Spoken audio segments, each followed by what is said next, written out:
So let's talk about our next question. So this next question has been asked in the INI-CET November session 2023. So in this question, which of the following tumor markers are positive for the seminoma? So the options are PLAP. Second option is OCT3/4. Option 3, which is a NANOG, and option 4, that is your HCG. Okay. So let's try to understand what are the key tumor markers of the seminoma. Okay.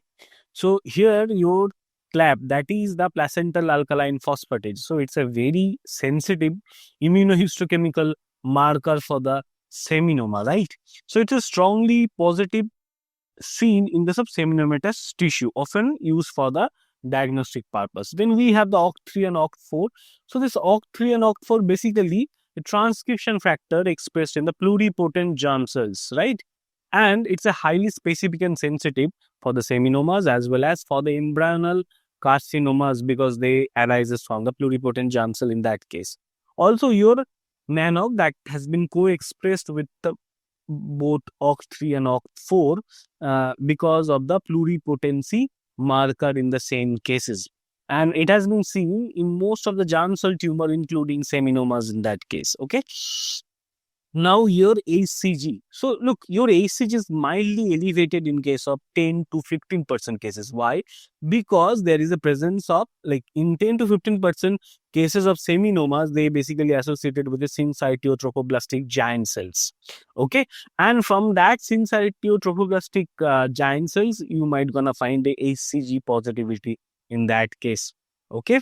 Now, we have the few additional seminomatous marker in that case. So obviously your KIT or the CD117, which is commonly expressed and used for the diagnostic purpose as well. We have the SOX17. Now this SOX17 is basically positive for the seminomas, but it basically helps us to differentiate from the embryonal carcinoma, because in case of embryonal carcinoma, it's the SOX2 positivity that is diagnostic in that case. Okay. Also, we have the D240, which is a podoplanning. It expressed in case of seminomas. It basically help us to lymphatic marker studies. It help us in the lymphatic marker studies. Also, we have the SOL4. So the SOL4 is basically marker for the germ cell tumor. Hence, it is positive in case of seminomas as well. And then we have the LDH, lactate dehydrogenase, which is used for the tumor burden studies, right? It's often elevated, but it's a non-specific. So it's basically used for the tumor burden studies. Okay.